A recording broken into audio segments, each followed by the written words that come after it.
Boa tarde a todos e a todas. Eu sou Horácio Pisolante, doutorando em Geografia pela PUC-Rio. Estou aqui como debatedor da mesa O Olhar Inumano, Inteligência Artificial e as Máquinas da Visão. Também está aqui como debatedor meu grande amigo e professor Giuseppe Cucco, professor titular da Escola de Comunicação da FRJ, coordenador do LabTech do Programa de Pós-Graduação em Comunicação também da FRJ e membro da rede de laboratórios Moitará. É um prazer estar dividindo essa função aqui de debatedor com o Giuseppe. E viemos ouvir o professor Eduardo Mariucci, do Instituto de Economia da Unicamp, professor também do Programa de Pós-Graduação Santiago Dantas, e membro da rede de pesquisa em autonomia, estratégia, tecnologia e defesa. Autor, entre muitos outros, do artigo As Máquinas de Visão, Automação da Percepção, Vigilância Preditiva e Controle Social, publicado na revista Lugar Comum, número 60, nesse ano de 2021. Então, passo desde já a palavra ao professor Eduardo para fazer sua exposição, e depois, ao final, Giuseppe e eu comentamos, debatemos, e abrimos, evidentemente, para o debate e as eventuais perguntas. Por favor, Eduardo. Vamos lá. Primeiro eu queria agradecer aí o convite e a oportunidade de conversar aqui com vocês sobre esse tema. É um tema que eu tenho me debruçado há alguns anos, né? E eu pensei essa fala aqui, onde eu pretendo estruturá-la em dois eixos básicos, né? O primeiro, que eu estou extraindo, com mudanças, é claro, da obra do Paul Virilio, é a ideia de automação da percepção, né? Ou melhor, como é que a proliferação de um conjunto de dispositivos maquínicos que começam a interpretar os sentidos dos acontecimentos, né, ao seu redor, e predominantemente de forma preditiva, começa a interferir na nossa percepção, né? Então, a primeira ideia fundamental é o próprio processo de uma automação da percepção, e o desdobramento disso é como isso induz, provoca uma metamorfose na percepção, né, de nós, humanos, o nosso regime scópico, para usar um termo que eu vou definir melhor aqui ao longo dessa fala. O que dizia o Virilio lá em 88, quando ele publicou Máquinas de Visão, Máquinas de Vigiar?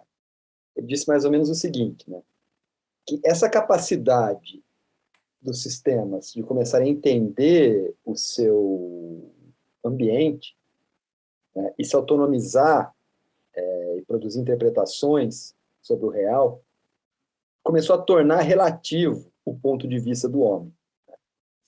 Pelo menos, né, ele vai perdendo a centralidade, tal como gostavam de dizer os modernos. Então, esse é um ponto de partida aqui da discussão. Outro que eu gostaria aqui de destacar é que é o seguinte, logo no comecinho, no fim dos anos 80, início dos anos 90, né, começou a se generalizar o uso de câmeras de vigilância.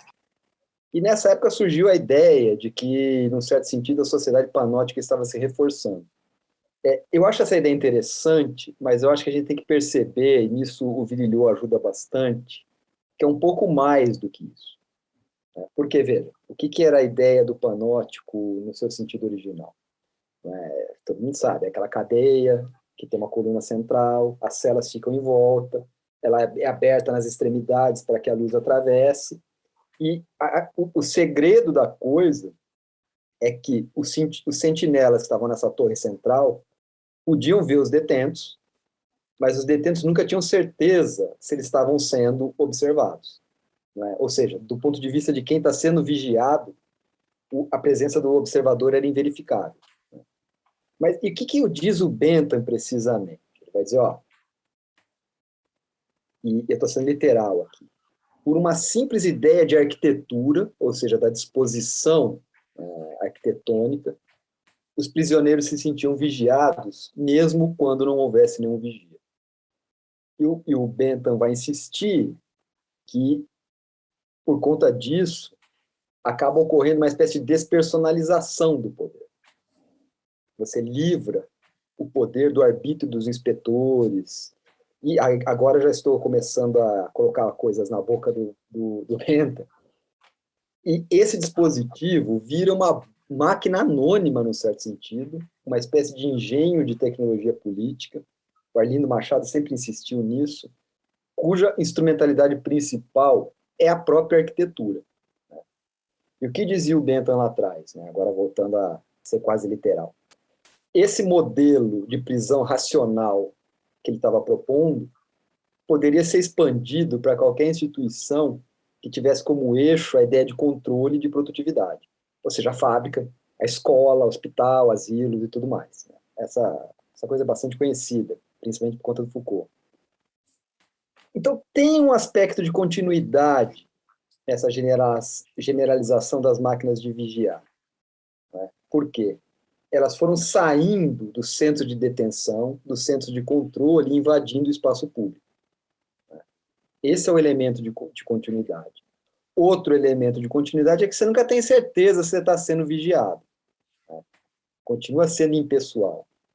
Mas o segredo, a diferença é que, mesmo no panóptico, os detentos não podiam saber quem era, mas sabiam que estavam sendo vigiados por um olho humano. E que era um humano que estava interpretando o que eles estavam fazendo. Essas máquinas de vigiar, essas máquinas de visão são diferentes. Por quê? E aí a ideia do olhar inumano. Primeiro, você não tem certeza que tipo de sensor que ela está mobilizando além da imagem. Ela pode estar buscando assinaturas de calor, ela pode estar buscando, utilizando aqueles eye tracker, que tenta perceber para onde você está olhando. Então, já tem um conjunto mais significativo, digamos assim, de sensores que ultrapassam a capacidade sensorial humana. Sem falar que essas máquinas, elas têm uma tomada mais acelerada que a do córtex humano e elas têm uma dimensão preditiva crescente. Então, há uma certa continuidade do princípio do panóptico, mas eu acredito que as diferenças são mais importantes do que as semelhanças, precisamente por conta dessa subjetividade que as máquinas vão produzindo ao terem a habilidade de interpretar o meio. E o ponto, e aí o Virilio não dizia isso na época, porque isso ainda não era evidente, não tinha tecnologia para tanto, é que essa vigilância que começou no supermercado, na rua, ela começou a penetrar no domicílio das pessoas. Como? Primeiro com o celular, que a gente carrega para tudo quanto é lugar. Né? Que mesmo que você desligue você desligue o GPS, ele vai sabendo onde você está pelos IPs, né? E ele vai descobrindo onde você está. Você é rastreável para isso. Mas também, né, as casas inteligentes e os milhões de gadgets que são crescentemente ligados à rede vão ampliando esses olhos. Tá? Os televisores inteligentes, por exemplo, eles escutam a gente. Eles sabem se a gente está na frente deles. Os dispositivos como a Alexa da Amazon, Google Nest, aqueles termostatos inteligentes, eles, na verdade, são máquinas de vigiar também. E quanto maior a quantidade de aparelhos que você conecta em rede na sua casa, maior a quantidade de informações e de metadados que esses sistemas absorvem para entender o seu comportamento. Ar-condicionado, luz, tudo esse negócio, entendeu? Quando você usa um sistema com luzes inteligentes, você diz, ó, essa é a luz da sala de estar, essa é da cozinha. Esses sistemas vão entendendo os seus padrões de comportamento. Inclusive, aquele robozinho mais famoso de limpar a casa, o iRobot, ele entrou numa polêmica, né, quando ele começou a sinalizar que ele ia vender as informações sobre as casas das pessoas, né, para os parceiros. E o robozinho tem uma clara noção de onde está a mobília, né, ou seja, ele vai mapeando a sua casa. Ele vai mapeando a sua casa. Então, eu acho que essa que é a questão, né? A forma, a quantidade de dados que vão formando essas imagens digitais, esses sistemas é gigantesco. Mas eu queria dar um passo para trás, né, para a gente chegar nisso sobre um outro ângulo.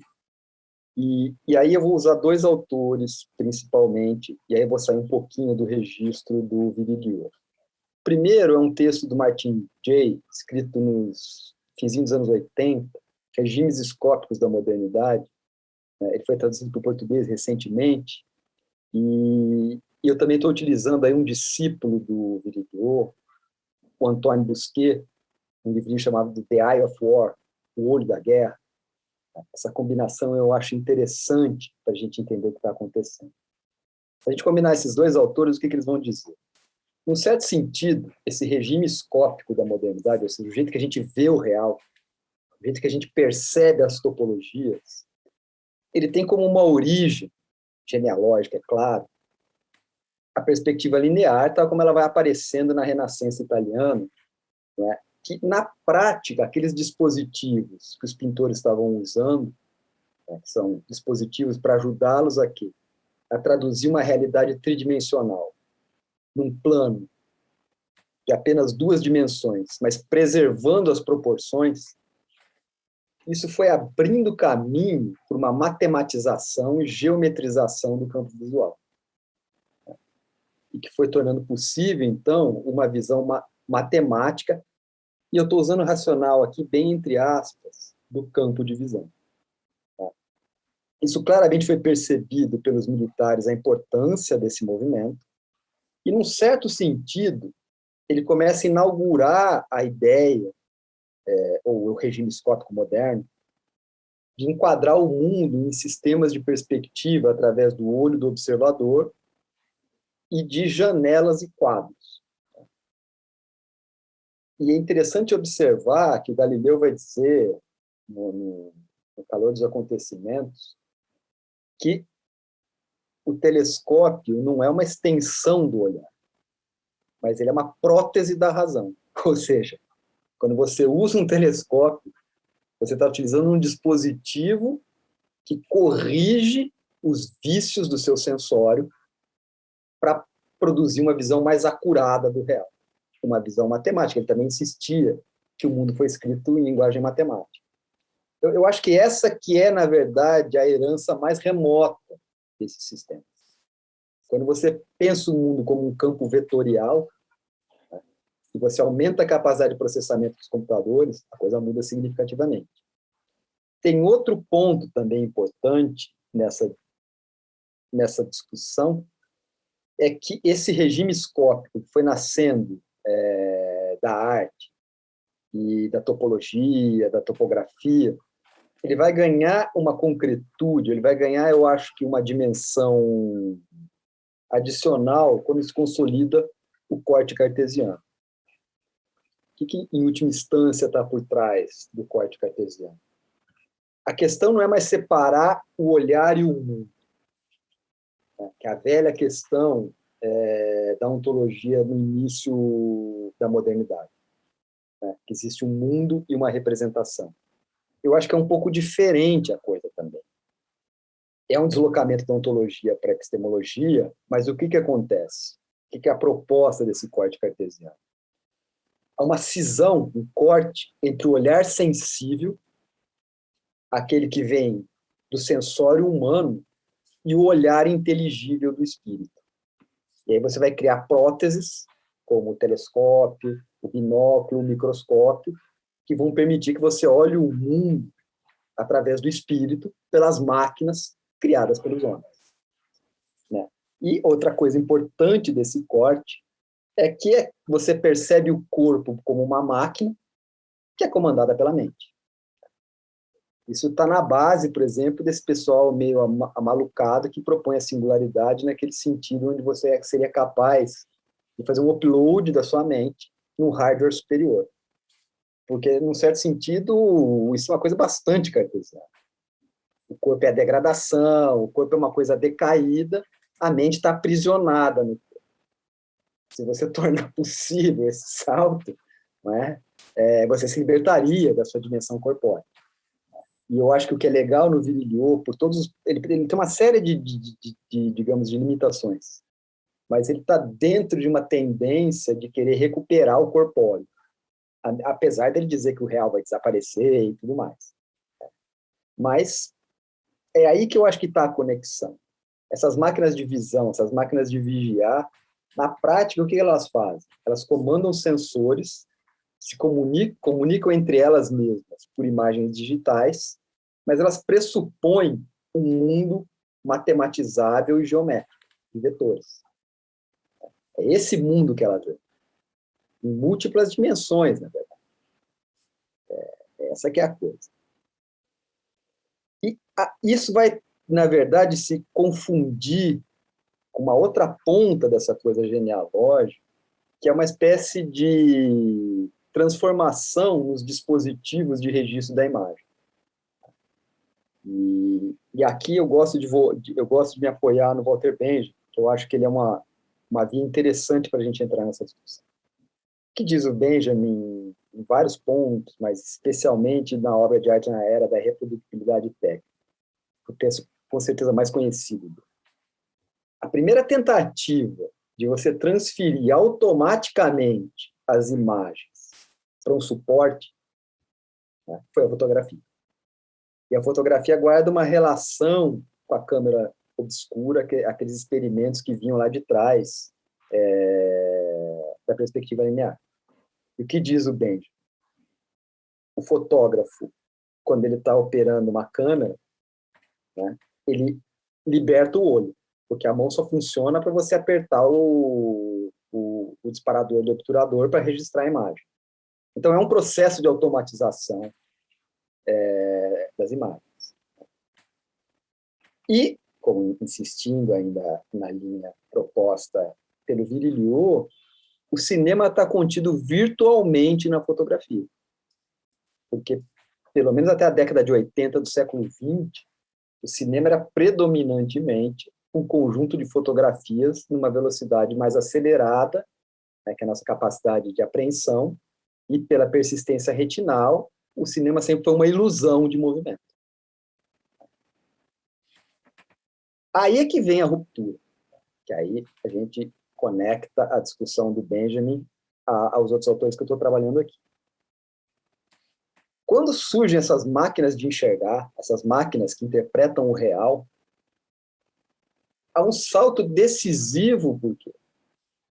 Porque essas máquinas começam, num certo sentido, a produzir entendimentos que não necessariamente correspondem aos nossos. É isso que eu quero insistir aqui. E por quê? Você só pode utilizar máquinas que produzem imagens digitais se elas tiverem algum componente de inteligência artificial por trás. Porque a questão é interpretar o sentido dos acontecimentos. Então, a questão é a seguinte: esses sistemas maquínicos têm que identificar os objetos e perceber o devir que vai acontecer a partir desse registro. Né? Então, essa que é a questão. Né? O que essas máquinas estão trocando no limite? Imagens digitais. Imagens digitais são completamente diferentes das formas analógicas de registro das imagens. Por quê? As formas analógicas, né, os sinais luminosos, eles são convertidos, fixados em um suporte, quando você tira uma foto, como você faz um filme na velha celulose, e, num certo sentido, elas são sempre uma representação daquela imagem original. E tem pouca coisa que você pode mudar quando a imagem é produzida dessa forma. Quando a gente entra no campo digital, que é o campo que essas máquinas estão operando, a lógica figurativa eu acho que é bastante diferente. Porque a ordem visual é numérica e totalmente manipulável. Digitalizar significa, formalmente, né, reduzir as experiências mentais e orgânicas, né, a uma sequência de informações codificadas, né, que podem ser retraduzidas e reprogramadas, ao estilo daquela ideia do finito ilimitado do Deleuze. Você tem um quadro de padrões, e eles são o quê? Recombinados. E O pessoal gosta de utilizar aí de empréstimo, quase sempre, uma coisa muito frequente da biologia, a ideia da transdução. Transdução em biologia é quando as células convertem um tipo de sinal em outro. O que essas máquinas estão fazendo? Elas estão convertendo sinais térmicos, vibrações, movimentos, numa matriz numérica ordenada, que pode ser comunicada digitalmente entre todas as máquinas. Como é que elas vão produzir a saída videográfica? Essa é uma etapa desnecessária para esses sistemas de inteligência. Eles são necessários apenas para os homens.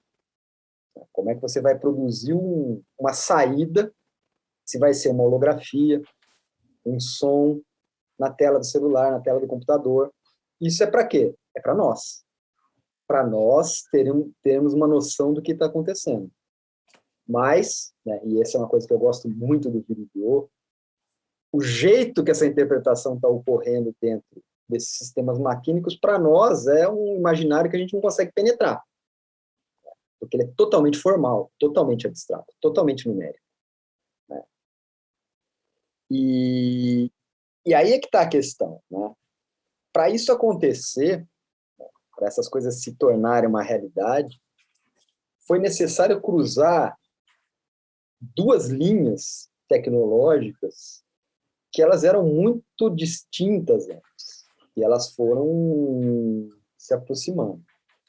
A primeira, e aí quem leu o Benjamin entende muito rápido, era levar ao máximo o automatismo na geração das imagens. Quando você salta de uma câmera analógica para uma digital, você deu um passo gigantesco nesse processo. Quando a câmera ganha uma certa independência e pode ser processada por algoritmos, a automatização das imagens é total. Então, essa é uma linha. Essa era uma linha de buscar o quê? O registro automático do real. A segunda linha, que era muito difícil quando as formas eram analógicas, era dominar o constituinte mínimo da imagem. Porque quando ela vira eletrônica, é simples, é o pixel. O pixel, que é um analogismo que vem de picture element, ou elemento da imagem, né, ele é manipulado. E isso aqui que é a coisa. Né? Câmeras que têm uma capacidade de megapixels gigantescas, que vão produzir imagens gigantescas, elas são capazes de expandir a imagem a ponto de você ter coisas lá dentro que uma pessoa jamais conseguiria ver. Então, quanto maior a capacidade de você diminuir o pixel, maior é a profundidade que você entra no real. E muda o regime escópico, e muda a capacidade de perceber a realidade. Então, essas duas coisas elas só podem se cruzar quando a capacidade de processamento dos computadores aumenta, né? E a capacidade de memória. Eu ganhei meu computador quando eu era muito criança, tipo, nos anos 80, uns 14 anos. Cara, para você conseguir reproduzir a voz naqueles computadores de 8 bits, era assim, era um esforço gigantesco, e saiu uma voz robótica, muito tosca. Né? Então, essa que é a questão. Né? Sem essas transformações, você não conseguiria cruzar essas duas linhas. Então, o que a gente pode dizer no limite? O que está acontecendo quando esses sistemas se autonomizam e ganham uma certa proeminência? Eles aceleram a digitalização e a virtualização da realidade. E aqui é um ponto que eu gosto também de tomar de empréstimo do Virilio. É como se existisse um deslocamento do princípio da realidade para um efeito do real. Porque, veja, como essas máquinas são preditivas, elas geram padrões, elas geram possibilidades com escalonamento de probabilidade, né? Elas têm uma percepção probabilística das possibilidades futuras que emergem do atual. Ou seja, elas estão registrando virtualidades. Então, a dimensão preditiva está na base da coisa. E aqui, já que ainda tem um tempinho, eu acho que é interessante também fazer uma outra diferença. Né? A primeira foi a do panótico, agora é uma outra, né? O pessoal gosta de enquadrar essas transformações na visão do Debord na sociedade do espetáculo. Então, eu acho que é diferente. Né? Eu acho que é diferente. É interessante regredir a obra do Debord, ela é uma figura interessantíssima, mas quando ele estava lá escrevendo em 67, o que ele estava dizendo? A onipresença dos meios de comunicação, ele dizia, é apenas a superfície, né? O aspecto imediatamente visível de uma transformação que é muito mais fundamental, né? Porque ela envolve um tipo novo de sociedade e que a vida se anuncia como uma imensa coleção de espetáculos. Até aqui está super atual e tudo mais. E aí insiste, tudo que era diretamente vivido tornou-se uma representação. E aí ele diz também, dizia na época, que o que importa, né, não é o conjunto de imagens, mas o fato das relações sociais entre as pessoas serem mediadas pelas imagens. Opa, então nós estamos num terreno que é atual. Mas veja a diferença. O Debord insistia que o espetáculo ele era alienante por quê? Ele pressupunha uma exterioridade ao sujeito. E essa exterioridade do sujeito o controlava, né, através de um cunho, e por isso que a existência, depois da autonomização da economia, era pobre em sentido e fragmentária, uma espécie de contemplação passiva da performance dos grandes ícones, né, e celebridades, que elas eram necessariamente inautênticas também, porque elas eram no limite, né, a coisa visível do nexo mercantil. Aí que eu acho que é interessante perceber a diferença. Tem um elemento continuidade, mas eu acho que tem uma diferença. Aquele processo era fundamentalmente piramidal. Há uma exterioridade. O espetáculo, tal como ele vai aparecer na sociedade do controle, da vigilância, o que vocês quiserem chamar, capitalismo de vigilância, escolha o nome, ele é um pouco diferente porque, além da concorrência com as máquinas, o sujeito, nós, os sujeitos, né, no mundo de imagens, de informação, entramos numa luta desesperada para sermos vistos, né? E tentar fazer uma marca de pessoalidade num mundo ou num mar anônimo. Isso eu tirei do Luciano Floridi, que é um cara que eu gosto bastante também. Diz, olha, o que as pessoas querem? Por que elas ficam postando coisas no Instagram? Por que elas personalizam o carro? Porque no mundo serial, as pessoas desesperadamente querem marcar o quê? Uma certa individualidade. Então é diferente. Entendeu? É diferente. Aquela lógica anterior era você querer ser um clone do cara que você adorava. Pareceu ou parecer não sei quem. Aqui tem esse elemento mimético, mas tem um elemento de você querer marcar uma diferença, mesmo que espúria, para você criar a sua visibilidade. Então, eu acho que a gente está num plano diferente. É uma dominação que também é horizontal, onde todo mundo controla todo mundo, né, nos sistemas de constrangimento recíprocos, e que também, como é muito granular esses sistemas, em que sentido que eles são granulares? Eles começam a querer prever o que você gosta. Aí ele te manda sugestões do que você deve ouvir, das notícias que vão te, em certo sentido, agradar, e nessa granularidade você vai produzindo grupos, as famosas bolhas, o que muda bastante o cenário, tal como ele existia nos anos 60. Se é pior ou melhor, a gente pode debater aqui. Eu acho que é diferente. A minha posição é que eu acho que ele é diferente, né? Mas veja, e aí aí que é o perigo. A despeito dessa coisa ser mais relacional, ela continua simétrica. Mas eu acho que a simetria ela se processa numa outra chave. Não é a despeito dos conglomerados, das big techs, que em certo sentido, substituíram as empresas da mídia. Eu acho que a chave não está aí. A simetria está no seguinte. Primeiro, e vamos falar uma coisa que é óbvia, a despeito de tudo que eu estou falando aqui, computadores não enxergam. Eles não enxergam. Nós precisamos traduzir numericamente, taguear e com metadados, nomear o real, digamos assim, para eles. O metadado é precisamente isso, um dado sobre o dado, para que o computador possa saber o que está acontecendo. Eles precisam de nós para enxergar. Só que onde que está a simetria? Eles conseguem articular uma quantidade gigantesca de dados, de fontes muito diversas, e que são capazes de formar parâmetros sobre nós, os usuários, que sabem, né, às vezes, mais sobre a gente do que nós mesmos.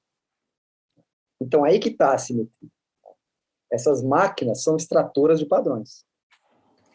E elas vão aprendendo formas de descartar coincidências ou falsas correlações.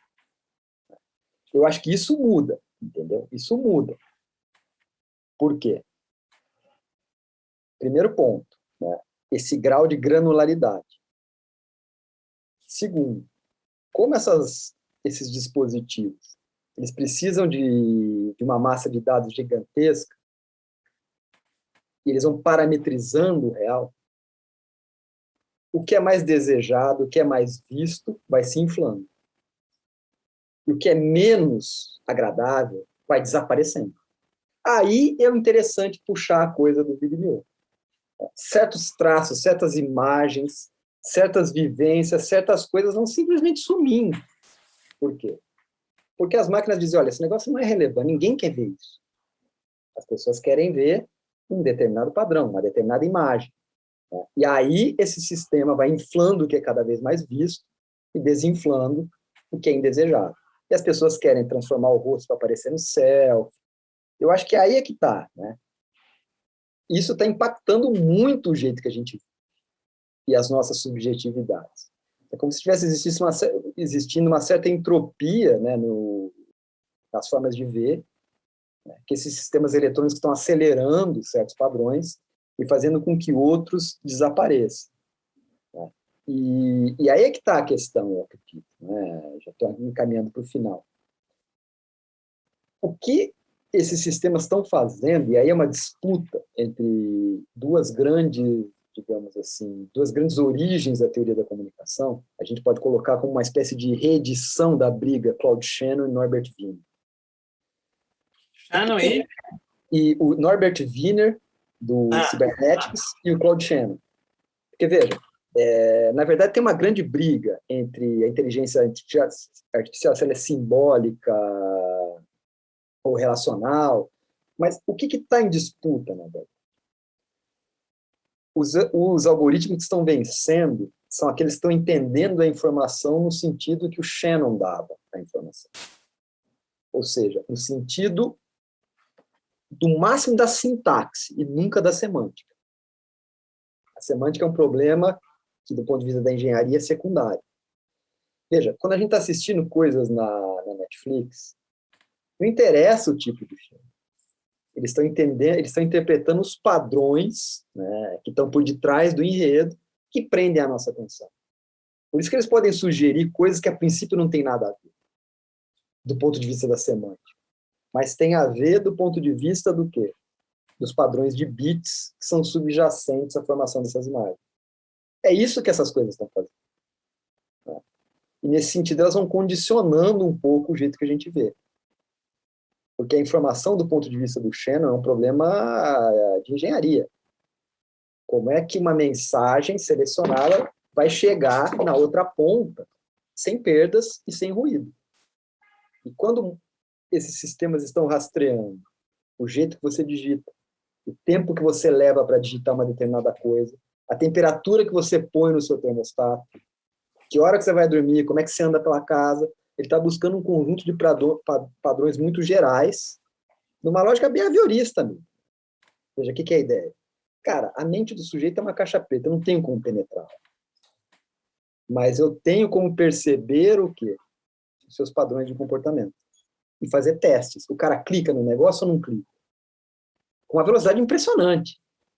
Um psicólogo behaviorista conseguiria fazer experimentos com pombos numa escala e na velocidade que são os experimentos que nós estamos sendo sujeitos a todo momento. Quando a gente clica, não clica.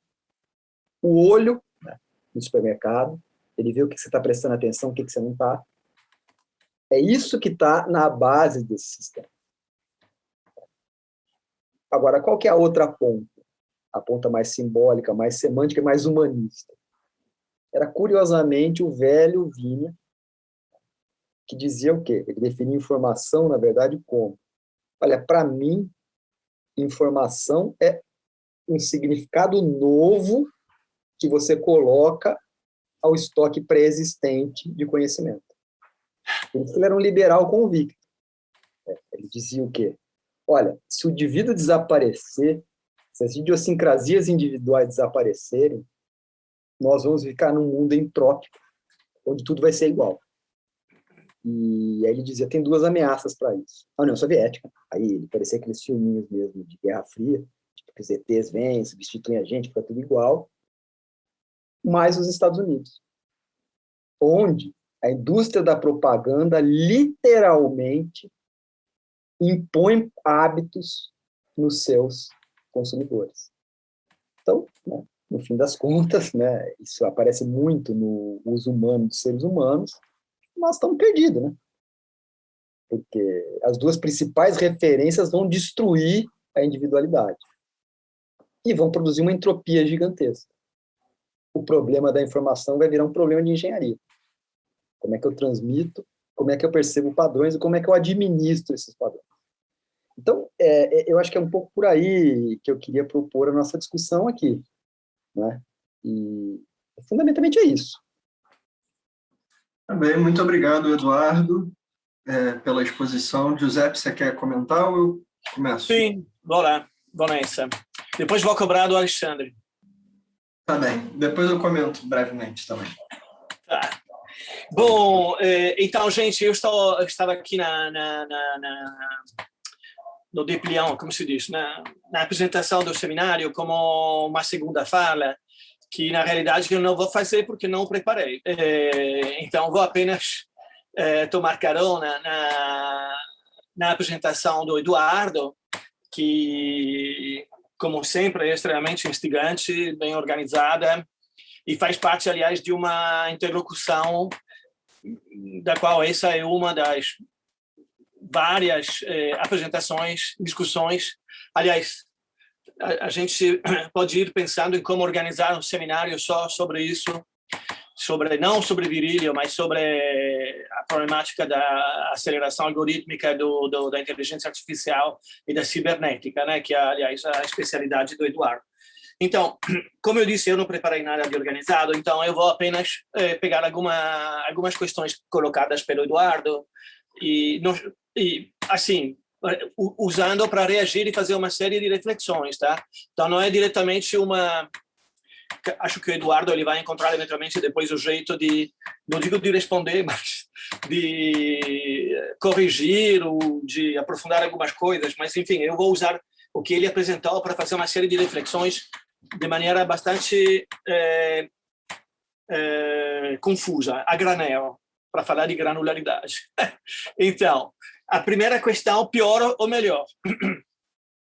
O Eduardo colocou muito bem que a questão não é imediatamente saber se é pior ou melhor. Eu acho que quando a gente se coloca, em geral, sobre a questão do pior e do melhor, analisando as transformações tecnológicas, sociais, econômicas, né, do mundo contemporâneo, a gente não vai para lugar nenhum, né? Então, a questão não é pior ou melhor, a questão é como é que a gente constrói, dentro da nova condição, um novo ponto de vista, né? Ou uma nova, digamos, capacidade de aprender o que acontece em termos de contradições, de lutas, de produção de subjetividade. E aqui, portanto, é a primeira coisa, insistir muito no que o Eduardo colocou, que a questão não é saber se é melhor ou pior, mas que é diferente. E que o desafio de aprender a transformação é aquele digamos, de construir um novo ponto de vista. O que é interessante na medida que estamos discutindo da automatização da visão. Será que esse ponto de vista se torna, estou chutando aqui, se torna automático, que a gente perde um perspectivismo, né? Será que isso vira uma coisa totalmente maquínica ou mecanizada? Então, isso como dizer, a primeira questão que eu queria um pouco colocar. Sabendo que, porque tem essa redundância, né? Como é que talvez uma das dificuldades de encontrar o perspectivismo, assim, seja essa transformação da dinâmica da visão, né? Que é um pouco o título, né, da fala da máquina de visão, né? Se a visão, a perspectiva vira uma máquina, como é que a gente encontra a capacidade de definir, de saber não o pior, melhor, mas como é que isso se abre, ou se isso é totalmente determinista e vai passando por cima da gente, ou se isso, ao contrário, é aberto, como eu acredito, a uma série de ambivalências e de ambiguidades ou de contradições. Essa é a primeira questão. A segunda questão é que é curioso porque o Virilio, né, que na minha cabeça ele sempre funcionou junto com outro filósofo francês que não era exatamente igual, mas que a meu ver tinha muita coisa em comum, que era o Baudrillard. A meu ver, eles nos anos 80 eles eram um pouco os autores de uma estética, de uma filosofia do desaparecimento, né? Quer dizer, essa mecanização, não, essa mecanização, porque eles não falavam, mesmo que eles fossem amigos do Guattari, o Virilio, né, ou do Negri, de vez em quando ouvia conversa entre eles, mas isso é mais uma mecanização, não é uma dimensão maquínica, né, do agenciamento cérebro-máquina, né? É mesmo uma mecanização da visão. Na realidade, ela vai em direção a um desaparecimento, né, da realidade. Na realidade, é o desaparecimento da realidade. Isso, então, há alguma coisa a ser trabalhada aí. Eu acho original, interessante o trabalho que faz o Eduardo, de procurar no Virilio uma antecipação, porém tem uma dimensão paradoxal disso, né? Que poderia ser explorada. Agora, eu gostaria de explorá-la, ao mesmo tempo precisaria retomar os 3, 4 livros do Virilio e para dialogar de maneira mais rigorosa com todo mundo aqui, sobretudo com o Eduardo, né?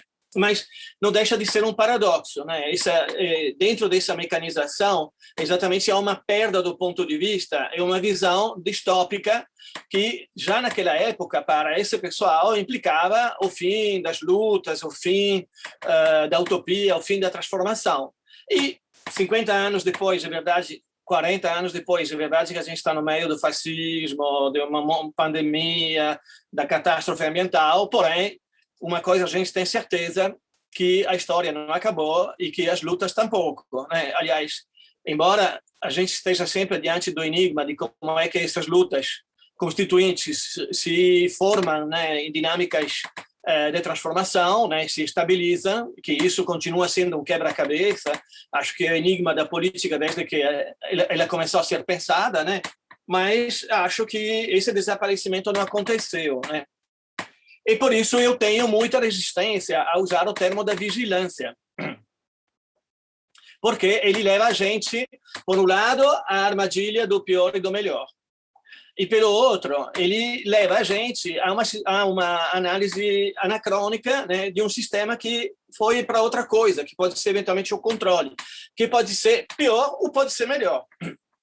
E o verdadeiro desafio é o que faz essa diferença entre o pior e o melhor, né?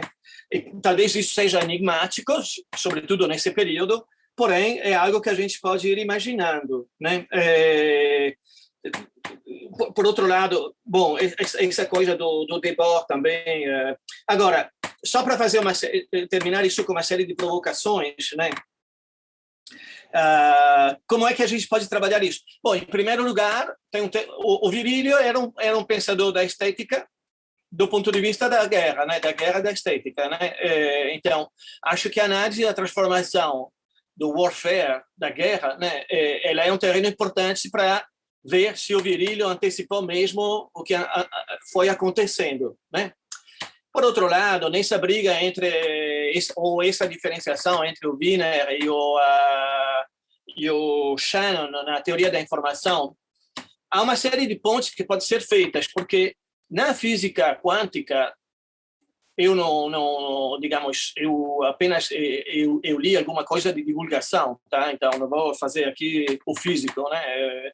Mas é curioso porque vocês sabem que a física quântica ela está no meio de uma série de enigmas e da tentativa de construir uma teoria que unifique alguma coisa que, por enquanto, hoje, do ponto de vista experimental, funciona com teorias diferentes. Tá? Então,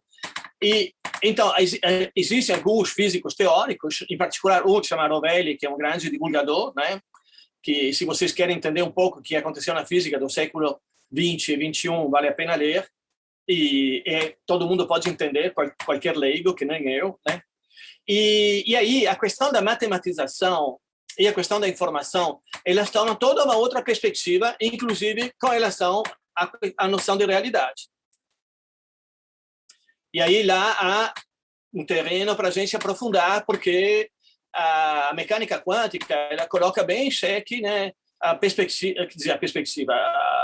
noção que existe uma realidade objetiva, independentemente da dinâmica da informação. Então, há uma dinâmica que não é apenas da engenharia, como você falou, talvez, nesse reuso do Shannon, mas que é uma problemática que entra na física teórica e também na física experimental, e que eu acho que é bem interessante, que é sim que envolve a granularidade do mundo, né? Porque a grande sacada da física, né, na teoria da relatividade e depois da física quântica, é essa coisa de descobrir e de dizer, antes como intuição teórica, né, que o mundo não pode ser dividido em unidades infinitamente pequenas, né, que existe um limite a isso. Existe uma granularidade do mundo além da qual não é possível ir. Né? É a partir disso que teve a revolução da física atômica, um monte de coisas. Então, há algumas coisas que não são tão...